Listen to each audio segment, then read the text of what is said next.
I don't even talk about football. Football's fine. We should never talk about football. No, American football is interesting, but so violent and I mean, all of the sports are bad and corrupt and Oh yeah, a yeah. bunch of bad things. But yeah, American football needs a significant reformation.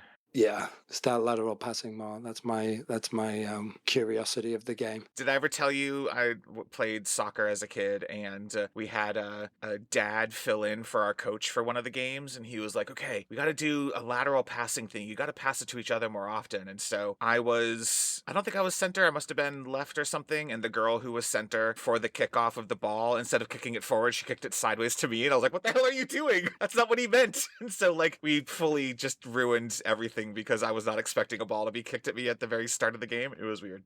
Kevin, I've thought about you a lot throughout my life of what would Kevin think of this, right? I've never, and I'm still not used to it, so I'm not comfortable talking about European football with you yet because I just never had you down as the complete opposite. I would have thought you had many negative things to say about the game. So I'm still coming to terms with that. You actually like the game. Yeah, no, it's super I fascinating. feel like And it's the greatest April Fool's joke of all time where you just string me along. Then we're going to go to a game one day and you're like, ha, I don't really have tickets. It's just a joke. No. Meanwhile, I'm talking about Kylian Mbappe and Neymar feuding behind the scenes in the locker room. Like you're not ready for the detail that I know. I'm not okay. I'm not okay with you saying the fact you know his first name and you say Kylian Mbappe. I'm like, what the hell? Stop already.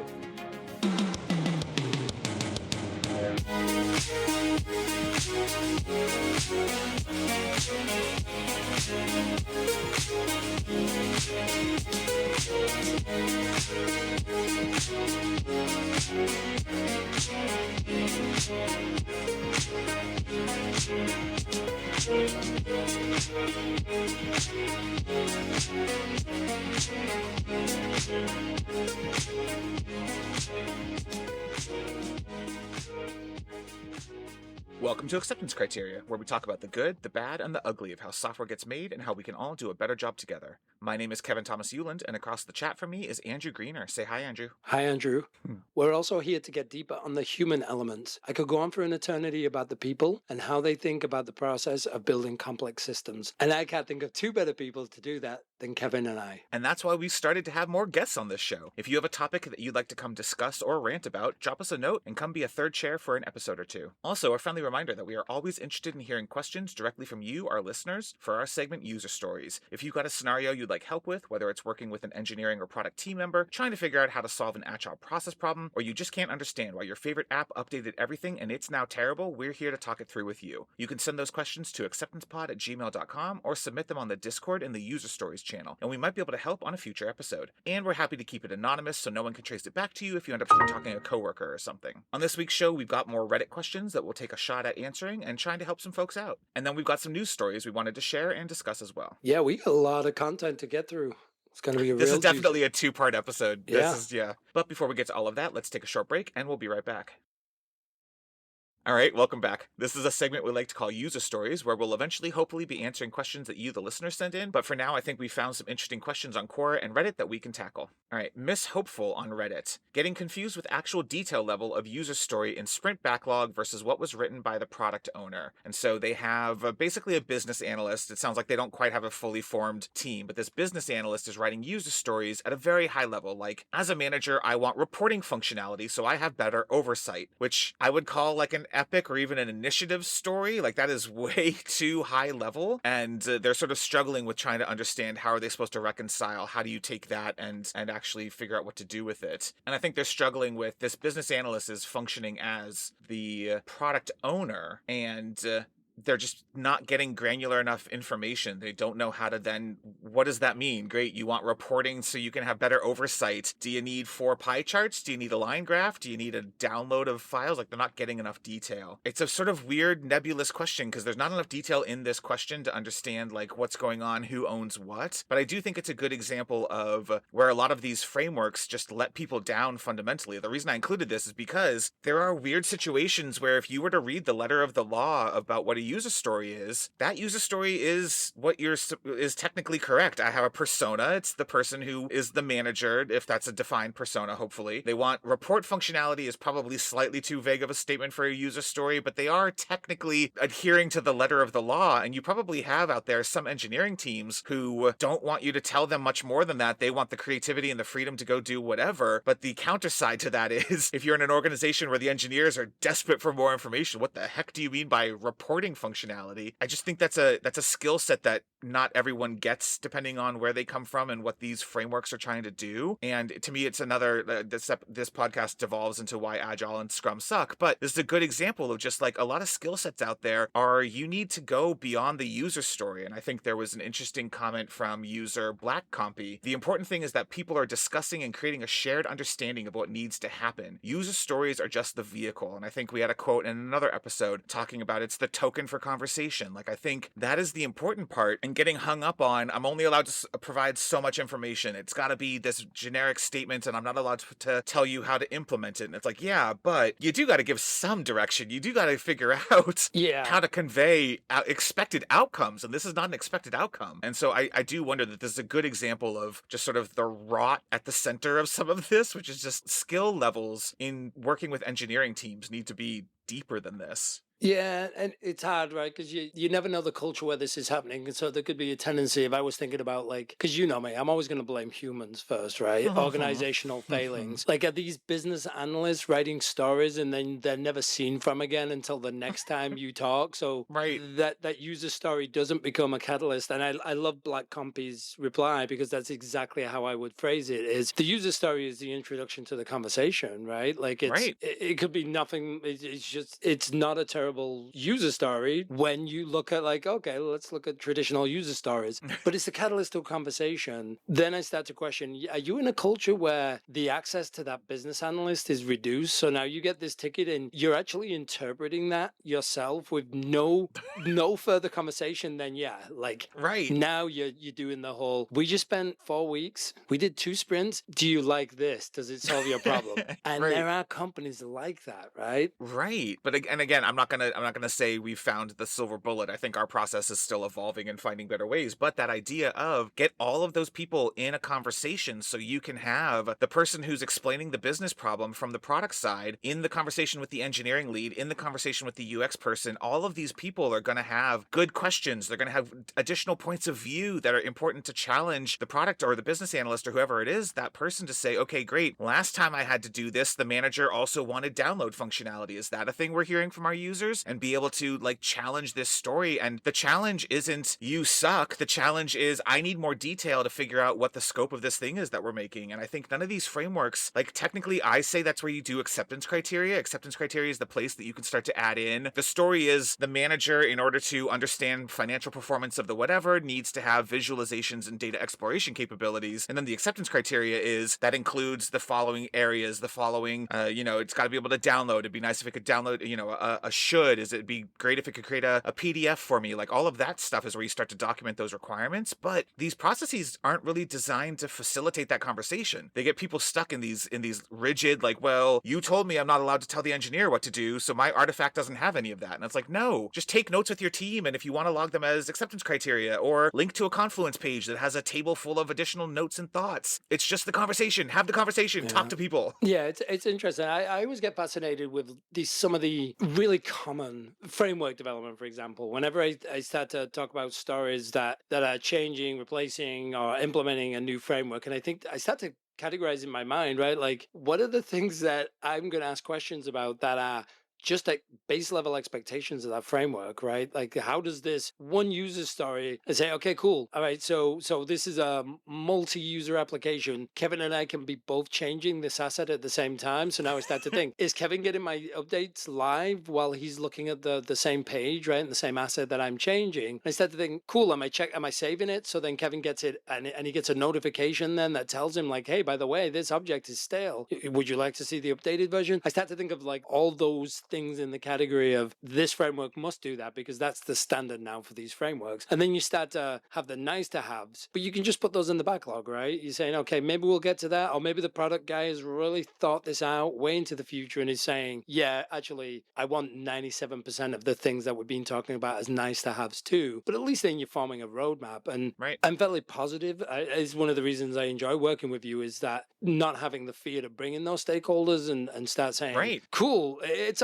a lot of work, and we've had a lot of people add to this roadmap, but it's better than just trudging along with developers who are not necessarily thinking about the whole framework. And then you're dealing with issues where customers are coming back and saying, well, Kevin changed something, and then I saved it from my screen, and now Kevin's lost all of his changes, and that was 4 hours of work. Right. And that's a defect. And it's actually, to me, it's like, well, that should have been in the framework. That should have been in the base level requirements for this framework, right? Well, and that's the kind of conversation that you should just have with all of the necessary people, because Yep. your product manager might look at it and go, oh, don't worry, every single company barely has this job function. You're only ever going to have an inventory manager, a singular person at this company, not a thing to worry about. I like the idea as we expand into, the co-op business and the franchise business, maybe that'll become an issue in 2 years. So I'm not telling you, no, plan for infrastructure wise, we might need to do that at some point, but don't waste the next 6 months on that. Like, those are exactly the kinds of conversations you should be having with folks. I also think there's a weird thing that happens where, like, my last company that I worked at was Kanban, and it used user stories, and then the engineers broke out each user story into subtasks. And so there was some database work, there was some API work, there was the front end work, and they figured all of that kind of stuff out, versus where we're at now very rarely uses subtasks. They tend to have individual user stories for a bunch of that kind of stuff. And I think if you can't break your mental model and be like, oh, here in this company, Epic means this and user story means this, stop caring about that. Stop caring about whether or not it's X versus Y, and just make sure you're having the conversation with your teams and conveying the requirements. If the way you need to convey the requirement is 17 user stories and each one has 2 acceptance criteria, or 1 user story with 30 acceptance criteria, who cares? Work with your engineering team in the way that they work and get the information across to them. Stop getting hung up on this framework tells me that a user story must be XYZ. Just agree. You should all agree and have a consistent way of doing it, but don't be forced on the company X used to do it this way, and so now company Y doesn't do it that way. You have to be the one who's a little bit adaptive. Yep. So you heard it here, MS_hopeful. I did not read that as Ms. Hopeful, by the way. Oh, interesting. All right, so Yeah. they're hopeful about Microsoft's future. I MS immediately went to Microsoft, so yeah. All right. Pepsi Kings on Reddit asks, do product managers at the large companies, Facebook, Apple, Amazon, Netflix, and Google, using an acronym I hadn't ever seen before, FANG, F-A-A-N-G, and I guess that's not even right anymore because Facebook is Meta and Google is Alphabet. So it's now Mang? Mana. It's Mana. Because Mana. Google is an A. Do Mana product managers have daily or weekly bug triage meetings with their engineers? And I think this might even be its own episode at some point, because I do think there's a really hard challenge that every engineering team and product management team faces, which is what happens when a bug comes in halfway through the sprint and you're starting to make the trade-offs about whether or not the bug gets fixed or the feature gets completed. And there's a bunch of frameworks that people tend to have. A lot of teams set aside approximately a quarter of their sprint to give them that padding and say, okay, we know about 20% of the time we're going to have tech debt, bugs, other issues that we need to solve. And so you leave that aside. And so in theory, if that bug does come in and it doesn't exceed the 20%, your feature doesn't get impacted and your feature still gets completed by the end of the sprint. And I know there's times when product sometimes is saying, well, we can help you prioritize that bug that's actually for a client who's not that important and critical. They're already on the fence about renewing and we're not too worried about losing that revenue. Don't interrupt my feature getting delivered in order to do that bug. And so product sometimes wants to have a say in that triage process, but I can appreciate that sometimes that can also feel like red tape, because the engineering team's just allowed to manage that on their own. And there's no good, the balancing act there gets weird. What happens when the bug suddenly spirals out of control and you realize actually, oh, there's a really deep underlying thing happening here, and somehow fortunately only one client has ever encountered it, but we probably should fix it. At that point, it probably should bubble up to product understanding that it needs to balance the priority. I don't know that I have a good answer to this one. I feel like it's a fairly sizable problem that no one solves. I don't think a lot of teams solve it poorly, but I don't know that anyone solves it well. Yeah, and again, I hate to hop on. It's really going to be based on a lot of it. The factor is going to be based on what are you working on, right? Did you start Greenfield and you have a brand new platform, and your tech debt Sure. is it's a quarter that you want to spread over 4 quarters of the throughout the year? Are you working on a 10-year, 20-year monolith where you've been asked to modernize, and now you consider, and this is where enterprise architects kind of excel in their analysis, or you would hope, right? Is okay, here's us replatforming, re-architecting, re-hosting. We're going to move everything from on-prem into the cloud, and at that point, we're going to break 40% of the platform because we're going to rewrite the service layer, right? And we're going to build a service mesh. So it gets really funny when you start to look at the different types of platforms you're working on. I actually will say this: one of the most functional and confident times I've seen an engineering product team work together was on probably one of the not so sassy modern platforms that I've worked on. It was almost an acceptance level of, we know it's broken, right? We know it's like Right. 500, we know it's 500 pages of not junk, but it's sticky. We've got customers, we got paying customers on there. So there's almost kind of like, you're not even worrying about the tech debt anymore because you're like, it's all tech debt. It's Right. just, we're just building on top of something that we know at some point in the future, strategically, we may decide to replace as a company, right?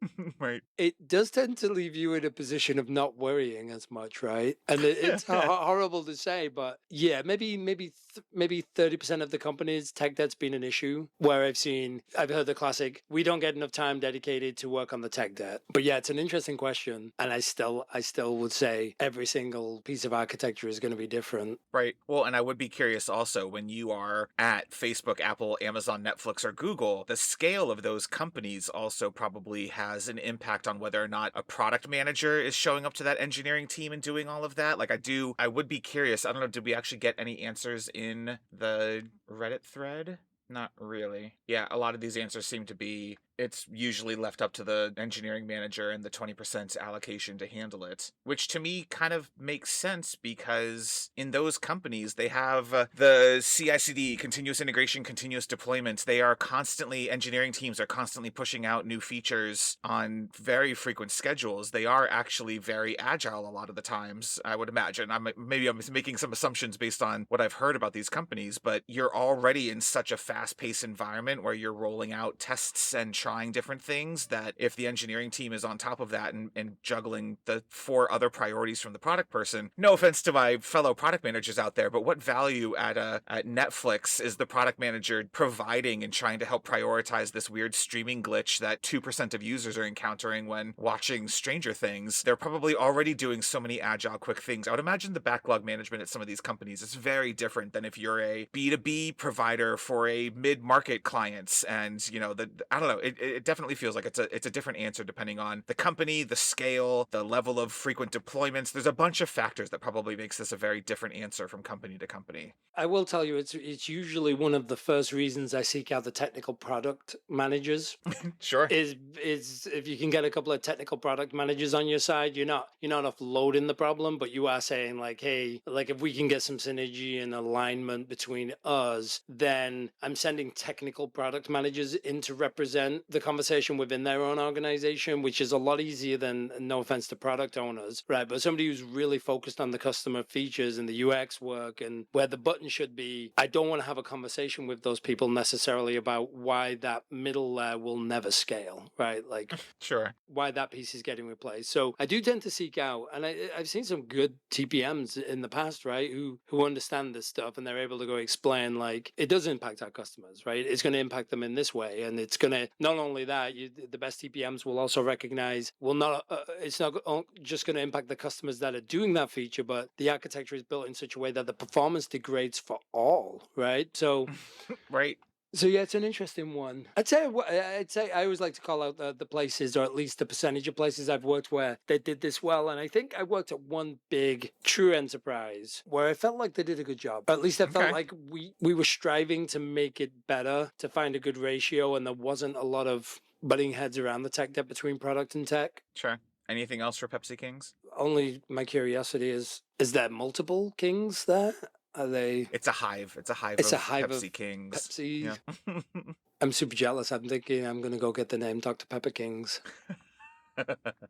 No brand infringement issues there. That's true. Yeah. It's the Mr. Pibb Kings you gotta watch out for. If AI can steal content, I can steal You content. can steal content. That's the dangerous precedent that they are setting for That is brands. the new standard.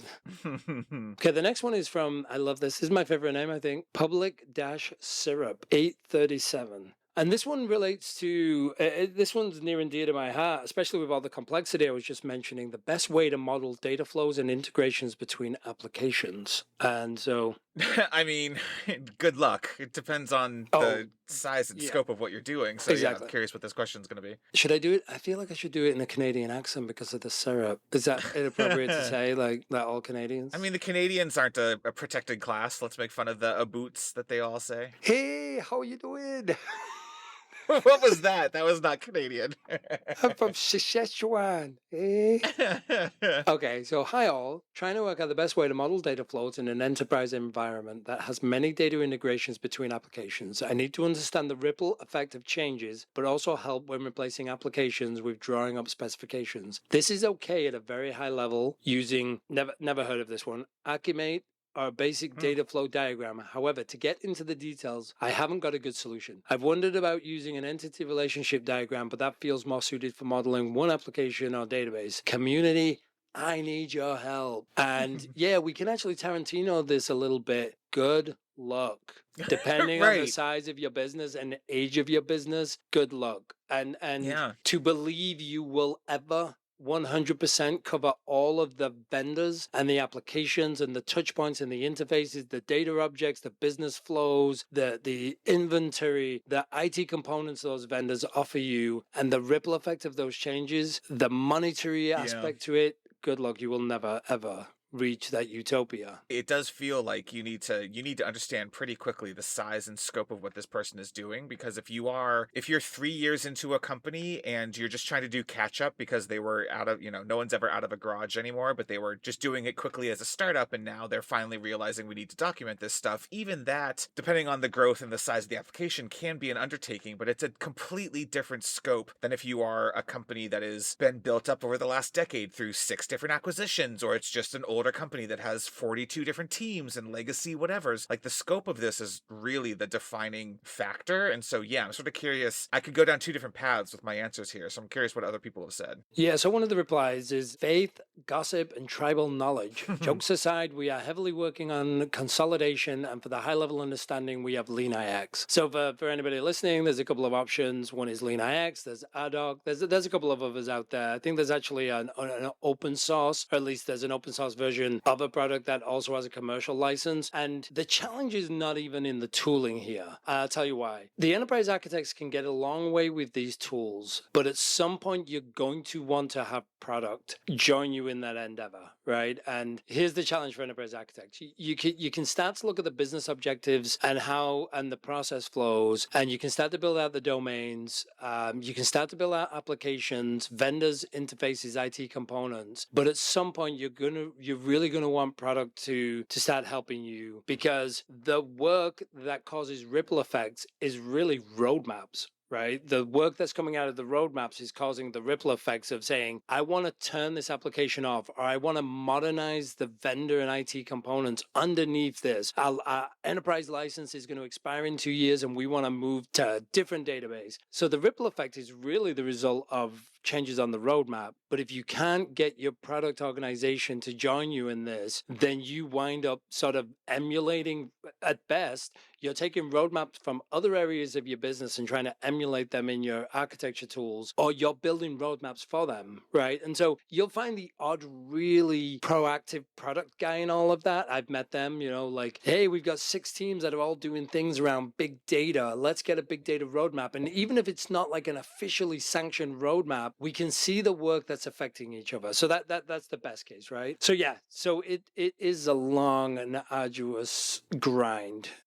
Well, and I think that's where I like the suggestion of partnering with product, because the other thing that I would say is if you're in the smaller company, and that can still be a massive undertaking, but at least it feels like your chances are better, because I don't know, it feels like you're going to have a better chance of doing it. When you're in the larger organization, you need to find the product people who can help you prioritize. You need to figure out what is the order that you should try to tackle this in, and what are the key pieces that are going to be most important to understand, and understanding those roadmaps, understanding the areas. If you're just looking at a list of, here are these 42 subsystems I need to start to go and document, you'll either just never get it done because it's too much. You'll get stuck in analysis paralysis, not being sure which ones to go after in which order. So go find what are the ones that have the business impact, the revenue impact, the areas that you need to do, and work with some product people to start to prioritize that way that you're going to start to tackle this. Yeah, I'd also say this. One of the biggest mistakes that I shouldn't say that you can make, I would say that I think this is a mistake, is to go out and get an architecture platform and then broadly release it to the masses.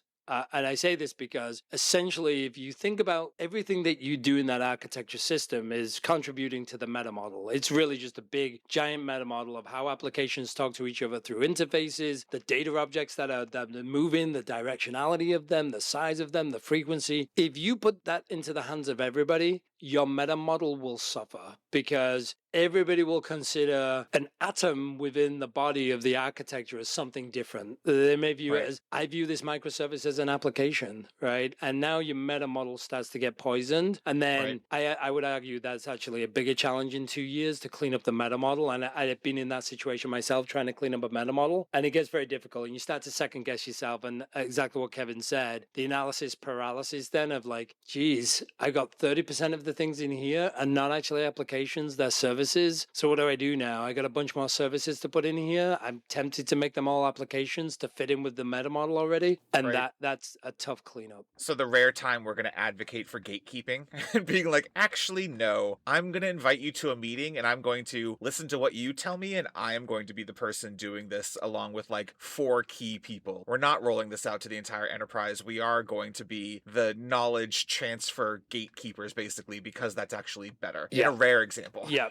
I will say, and people will think I'm a fascist when I say this, right? Oh, Lord. Here's the second system that I would love to see gatekeepers on. Confluence, document management systems that are just honestly, right? Like, fortunately, AI is going to fix that for us, because we're just going to feed our Confluence into a big learning language model, and you'll never have to go back in there again, right? And try to find docs. You're just going to ask a question like, hey, tell me everything you know about blah, and that's going to fix everything. But oh boy, when you get to a company that's got 10, 15 years of documentation, it is simultaneously helpful to go and look at the conversation that happened in 2019 to understand why a thing is the way it is. That is very helpful if you have that, but it is also a clutter to understand what's the current state of this thing, because I've got results of 6 years of conversations, and finding the one from 2024 is sometimes very hard, even with filtering and everything. Yep, I spent 2 nights looking at an architecture that doesn't look like that anymore because somebody forgot to put in the documentation. This is the old version of the architecture, and we just spent 2 years fixing it. So that's my biggest challenge. It's just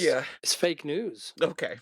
It's fake news. Yep. So yeah, I will always, I think, have a LeanIX and RDoc and Evolution, sometime type of tool. Just be careful and deliberate about how you roll that out. Recognize that product partnership is going to supercharge that. And there's going to be a temptation to go broad in your meta model and start thinking like, hey, I want to show like, if this product goes away, it's going to impact this much revenue. So just don't bite off more than you can sort of chew, right? You're not going to get the finance guys in there in the first 30, 60, 90, 120 days offering any kind of reporting that is useful, unless you've got a big commitment from top down around that initiative, and you're tying it into your SAP or some other system where you're tracking cost, right? So don't get too crazy on how broad you go with the meta model. I'm also curious, it feels like there's an approach which is was start at the 30,000 foot level and do as much as possible, and then only go deep on only go down to the 5 foot level on the top 5 that are most important. But it's probably really hard, depending on the size of the company, to even do the broad 30,000 foot view. I'm curious if that's even a valid strategy, or do you have to pick the top 5, top 10, and those are the only ones you're going to start with? Or is there any benefit to doing, I'm going to document that there are 42, and then maybe I'll have a slight level of detail on what the 42 are, but I'm not going to go any farther. I don't know. No, it's a great point. It's a great question, because when you get into an enterprise that is really for businesses in one, right? Right. Those applications don't flow. You're actually searching for a flow and a logic that's just not there. If you go to a small company, if you go to a financial institution that specializes in loans or some element of finance, you might see a natural flow. You can actually recognize, like, oh, here's all my domains. I got the guys on the marketing side, like, working closely with the sales guys, and then a user comes in, and that user is now sort of moving through the domains. Now they're using their credit card and they're executing transactions at the bank. Now I start to see a natural flow. And so I can explain my full architecture. But when I'm starting to grow across divisions, where it's like, how does that data work over here? It doesn't. It's like, that's a completely different business. Like, all right, Right. well, I'm not going to come to you guys until 2027, right? Right. So yeah, absolutely, Kevin. What you're saying is dead on. And that's why I say, don't go super broad. Like, try to grow deliberately with the projects that are right in front of you in that application, because that might be all you need to explain for 5 years is the area of the business that's growing, and that's fine. That's okay. Right. When we come back, we'll be looking at some recent news stories after this short break. All right, welcome back. This is a segment we like to call Market Factors, where we talk about industry news stories and trends we're observing. Mostly it's an excuse to rag on bad decisions and argue with each other whether some new piece of tech is worth it. What's on the docket today, Kevin? All right, I might be editing this differently, so I need to find a way to phrase this that isn't another fuck up from Elon. Well, it is another fuck up from Elon. So Elon continues to have a company that makes ridiculous, delightfully horrible decisions. It's not delightful because it messed up a bunch of things, and most of his decisions are very bad, but this case is great. X, formerly Twitter, wanted to change all of the URLs from twitter.com to x.com. And so someone somewhere was allowed to just do a find replace in the database and replace every instance of the link twitter.com with x.com. And the problem was other people had built URLs like monitoring twitter.com or like whatever it was. And so they broke hundreds of thousands of links in tweets out there because they just did a find replace and they didn't have the internal logic to figure out that's not a thing that you should do. And so they had to roll it back. And it was just a delightful bug of just stupidity. And it might have happened under the former Twitter management. Who knows what engineer was responsible for that decision? But once again, I get to delight in Elon's companies doing something stupid because Elon is stupid and he leads stupid companies. It's great. Yeah, I'm trying to picture the grooming around that. Right. We've all been there. There's absolutely, like, this is the thing that I'm not actually picking on the engineer. We've all been in that situation where we're like, oh yeah, we just need to find replace on, the word, whatever it is. It feels like it's its own standalone word, but then you realize, oh, actually that is also the root of 17 other words that just got screwed by this. Everyone's made this mistake as an engineer at one point in their life. I just enjoy that it was on such a massive scale. Oh yeah, I never thought about this one, but there's people who own other domains that have Twitter Right. in the name. Exactly. Yeah. No, it's an amazing mess up. It's just hilarious. They kind of. I wish I could see the script. I wish I could see the Right? automation on this rename. Yep. Where it's like, all right, it's going to be 12 hours. Let's come back when it's done. And then somebody by hour 6 is like making that copy. And they're like, wait a minute, isn't this going to impact? Yeah. Can we stop the script? Right. No, Nope. Because we're only half done. Oh, that must have been a brilliant day. Right. I hope the engineers are listening. I really want them no, to. Zero fault for the engineers. It's a thing that I absolutely can understand how that gets messed up, especially if it's one of those things where, knowing Elon, at 2 a.m, he sent a Slack message saying, I want this fixed by the end of the day. Like, knowing Elon, it was some rushed nonsense and someone didn't put in the extra check in place. I just want to talk to the engineers and ask them when they realize, because I'm more. I'm Right. just really hoping that the script didn't finish before one of them was like, I just realized I just went Right. into the platform and Yep. yeah. No one did a pre-check run. No one audited to find like the again, welcome to like just do a couple of quick checks. Like what are the count of URLs and what are the types of URLs that's gonna be affected by this? This is my favorite one, setwitter.com, because it just replaces the Twitter too.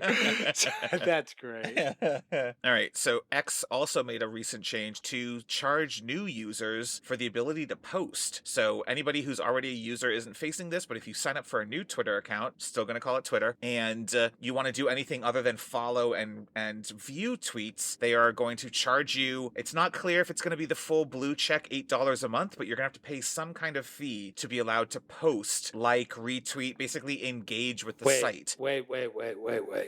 I didn't know that that's what it meant. So I now need to not get kicked off Twitter because in the future my new accounts are going to cost me. Yep. So I got to protect my 8X accounts. Correct. Wow. I got to behave. The alleged reason for this is that bots sign up for new accounts and can just immediately start replying and filling the site with spam. And there is like an interesting... There's an angle to this in which you need to like earn the ability to start to post, and I don't know, I get a possible reason for this. My problem is all of the bots and the spam that I see have a blue check. So clearly the bots have figured out how to pay you the $8 a month. This doesn't actually seem like it's solving anything, and I get that there's probably also some interesting statistics around the number of Twitter users who are just lurkers. They're just following their favorite celebrities and not doing a single thing. There's probably a sizable Twitter audience who is read-only today. And so this may not be a huge negative impact, but it's terrible for a new brand. It's terrible for a person who wants to get on there and promote themselves and take advantage of that. If you weren't grandfathered in and already had your X account and you want to get on there and try to take advantage of the reach, then they're trying to monetize you, which is, it's kind of fair. Like, this company needs to make money. Advertising isn't going to do it when Elon is ruining the brand safety of the site, so advertisers aren't going to come and advertise with you. So the company needs to make money, and you want to monetize your new thing by posting about it on Twitter, which, by the way, has never worked. Even pre-Elon, statistics on getting click-through rates off of Twitter were terrible anyways, so no one's really thought about Twitter as anything other than a social engagement. It is not a value driver as far as I can tell. So I'm not sure this actually makes sense, but conceptually, the company needs to make money. If you think you're going to make money off of Twitter, therefore you should pay Twitter some money, there's an argument there. The problem is Elon's argument is it's an anti-bot tactic. And no, it's not. No, it's not, man. All of your bots are paying you $8 a month. So no. Once again, Elon's a moron. I'm having a hard time with X right now where I get these, they're usually accounts and the profile picture is of a series of Gorgeous woman. Attractive people. Yeah. It's very rarely attractive men. It's very rarely attractive rarely. men. It's almost always an anime girl. and they're following 5,000 people, but they only have 25 followers. And I Right. look at these and I'm like, what is the purpose behind those accounts? Because they're not posting anything. Right. No, I don't understand what the goal of that is. Or the ones that are just like I'm gonna have to bleep this, but the in bio is the famous meme right now, because it's been going on for like a month, of like it's spelled out with spaces in between, somehow thinking that's gonna avoid some kind of algorithm. It seems to, because Elon's technology sucks. But yeah, I don't understand the point of it. It's also like I have a really old Hotmail account from when I was like 19 or something, and I use it for anything that I think is gonna send spam. And I will get random spam messages to that Hotmail account that's just literally the subject line is "Hi Kevin," and the body of the message is "It's me, Mary." Yeah. And that's all the thing is. And I'm like, is this a phishing? Is this going to like lead to, oh, statistically, I'm a person who has a relative named Mary. I might reply back and they might get me on the hook for trying to do I'm stuck in Prague and I need you to wire me $5,000 kind of situation. But yeah, the spam logic these days doesn't make a ton of sense to me. Yeah, the interesting thing about Musk is going to be how many of his how much revenue is he going to get from fanboys, right? Because I mean, Right. yeah, I'm not a political guy, but Trump with all of his little toys and the Trump Terminator, it's all the trashy kind of crap, right? But Right. people are buying it, right? He's making some money, and he's probably making more He is. money than what it costs to make that junk. But Yep. I wonder with Musk, like, There has to be a ceiling. there's definitely a ceiling, but Grok, for example, how much is Grok a month? I think it's just part of the $8, isn't it? Is it part of the premium? And then there's a I thought it but was. there's a premium plus now too, right? Which is Oh, is there? I wouldn't know. yeah, I think there's a premium plus. So there's X premium and X premium plus. To be clear to listeners, neither of us are advocating that you sign up for this trash. Andrew might be, but I am not. Yeah, I will not be. I don't pay for stuff like this. This is not the kind of thing I pay. I do pay for my ChatGPT subscription monthly. Sure. That one I like. I can go post pictures on the Maple Leafs Twitter feed of Florida Panthers images that have just been created out of the ether. No theft. No, that's not true. It Okay. uses Dolly, which is theft. Okay, that's fine. So some theft, but minimal. Right. Minimal. But Yeah. I would never pay for Twitter. I will never pay for Twitter. No matter how popular I became, no matter how many followers I had. Right. I don't think there's ever a time, because if I got that many followers without having to pay, why would I start to pay now? So I would never pay for. There's no social media that I can think of, unless AI changes it, that I'm going to go in there and say I'm going to pay for that. I think there was possibly a period from like 2012 to 2015 maybe where Twitter engagement was high. I'd still want to see the statistics and know what like the click-through rates were and whether it was actually driving engagement outside of Twitter. I do wonder that there was a period where Twitter could have monetized the big brands, the big companies, if they were driving results. And the anecdotal evidence I've read is that Twitter never drove results, so it would have never made sense. But had they been able to figure that out, I do think there was a period where I could have been convinced that for acceptance criteria to grow its audience, it would make sense for us to do $5 a month to Twitter because we'd get some extra whatevers. But I don't think they've ever had the stats to prove that that's worthwhile. Yeah, it's really it's going to be interesting. I mean, at least he's doing stuff though, right? I shouldn't say Twitter was stale, but he's got a roadmap. That's a positive. I'm not sure I love the roadmap, but Twitter had a roadmap. Spaces predated Elon. Like, I don't know that I would say anything I've seen him talking about is an interesting roadmap. I don't want it to be my banking. There's a reason Peter Thiel, horrible billionaire Peter Thiel, shot down what he wanted to do with PayPal when he wanted to turn PayPal into X.com. Like, I don't need this one app trying to know. What about Jobs? Jobs is in beta. Twitter Jobs. Is it? Why would you? X Jobs, yeah. Look, I can go in there. Oh, good. I'm going to hire a bunch of crappy Elon bros. No, thank you. Product manager, no jobs found. Oh, yeah, shocker. Yeah, we're a smarter breed over here in the product world. Yeah, you guys, you still have to go to MySpace to look for a product job on the social media. Excuse you. We still go to Monster. Indeed. Indeed, I feel like is still a good job board, isn't it? They are. Monster's the one who was the 2000s job board that no one uses anymore. Yeah, that's right. Monster is, Yeah. Yeah, there's jobs. There's jobs popping up. So they got a roadmap. They're catching up with Craigslist. Sure. They're catching up with Okay. Craigslist. Next, they're going to be doing apartment rentals and real estate. Oh, good. Murderers can find you on Twitter now, too. Cool. That was always the case. That was the problem with, well, probably. All right, what have we got any more Twitter bashing? I think we have another two. So I do think this is interesting. So a Twitter alternative called Post News, and there was a ton of Twitter alternatives that all cropped up right as Elon bought Twitter. And Post News is shutting down. A number of them have not survived. I think Blue Sky, which has Jack Dorsey, the original Twitter founder, Blue Sky has Jack involved, which is both a con and a pro. They, Blue Sky, Threads, they all embraced that open federation standard so that you can technically read across all of these different networks. There's some interesting stuff happening there. Blue Sky seems to be doing relatively okay well as a new place. I'm on there. But Twitter and Facebook have somehow survived. Like Post News shuts down. These competitors are shutting down. We are in this weird era where Friendster and MySpace are the examples of like, yeah, Twitter was next. What's going to be after Twitter? Facebook was next. What's going to be after Facebook? And I don't know what the difference is that maybe they exceeded the billion user or the billion revenue mark or whatever it is, but somehow somehow Twitter and Facebook have survived in a way that I don't think anyone in 2008 or 2015 would have necessarily predicted they would have this lasting power. And I just think it's fascinating. I think it's interesting that they have somehow managed to survive the scandals and the transitions. And Twitter's definitely on a downward trajectory compared to Facebook, probably. And Facebook even is on a probably relatively downward trajectory, or at least has shifted demographics fairly significantly. But I don't know. I just think it's a fascinating look at the tech sector. And we are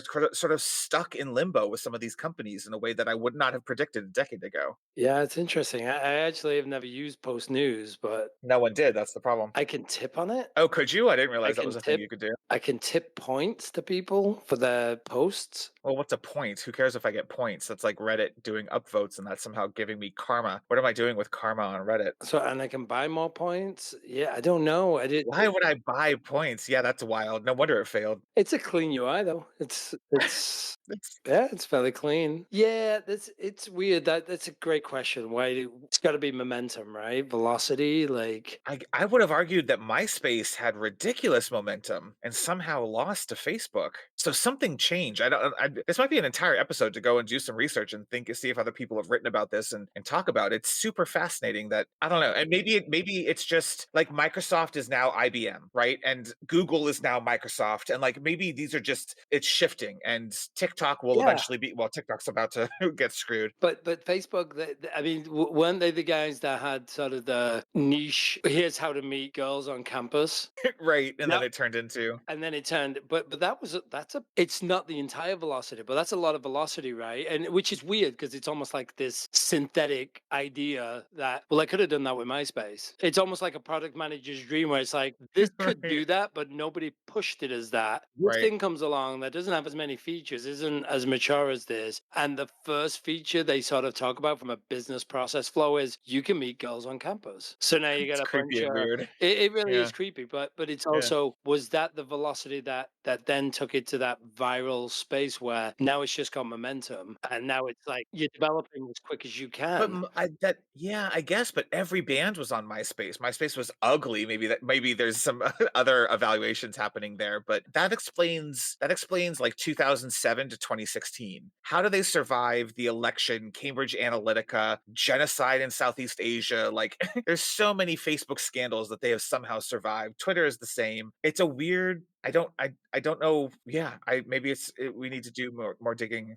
I'd certainly like to do more research. My guess, two big factors and absolutely related. The management, right? Zuckerberg has always had his shit together, right? Sure. So who knows how MySpace was being managed? Right. And then that impacts innovation, right? How fast were Facebook innovating for those first few years compared to MySpace during that same period? Because MySpace were probably trying to Sure. close gaps on Facebook. Yeah, we should do research. I would love to Yeah. know more. Does it Interesting. still exist? MySpace is still around, right? It might be some weird lingering thing, yeah. You know what? Maybe we should try bring it back. There you go. Oh yeah, it's still there. An interesting follow-up to a story we had a couple weeks ago, as Apple has been facing the antitrust suit in the US and even earlier the antitrust suit in the EU. Apple offered to open up their tap and go pay technology as part of an EU settlement. The EU's already charged them $2 billion for their music streaming monopoly, based on a complaint from Spotify out of, I think, Sweden is where Spotify is. So Apple's already in the hole with the EU, and this offer to open up their, what's it called? And not an NFT.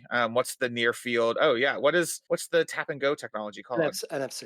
NFC, there you go. So offered to open up their NFC tap and go payment capability in the EU. I'll be curious if that has an impact on the US. Like if the US is looking at that and going, oh, so you can negotiate with the government over your monopolistic bad behavior. That is one of the complaints in the US antitrust suit. So if it's good for Yeah, Europe, why isn't it good for the US? because I know in you a hate antitrust suits. no, no, I don't hate him, but the minute it happens in the US, Apple's just going to say, cool, we're going to shut down everything we do in the US. The US will get scared, back away, and the government will, That's a nonsense threat. There is no scenario in which a 300 million population. of course it is, but the American companies have been doing that for years. Great, Yeah, we'll just move to Canada. It's like, sure. okay, go. Somebody needs to Right. call Yeah, the bluff. exactly. Right. Somebody needs to call the bluff on these companies that Right. threaten to move to Canada. Have fun in Toronto. It's just like we called it, though. You and I, when we did talk about this in a previous episode, we said, okay, is that going to introduce the next few years of Apple sort of bending over to try and get out of this thing, right? Right. Exactly. And here we are. Turns out when you threaten a company for doing bad monopolistic behavior, you can change their behavior. It's funny how the government can work positively for consumers and their citizenry. Good old Europe. I'm proud to be considered a member of the EU still. Nope, not how it works. Y'all Brexited. I don't think it was immediate though, right? No, you're gone. You're out. You're fully out. You're We done. got no fully out. You're absolutely out. You're not part of the EU anymore. I probably shouldn't mention that my parents are in Spain right now, right? Expats stuck abroad. Yeah, that's interesting. Well, good on the EU, but yeah, it'd be interesting to see how that translates to the US markets. Yeah, I'm guessing. Well, I shouldn't pretend that all EU members and their politicians are not greasing the wheel, but the lobbyists are hard at it in the US, working I'm with sure. their senators and their congressmen to make sure, like, I'm sure.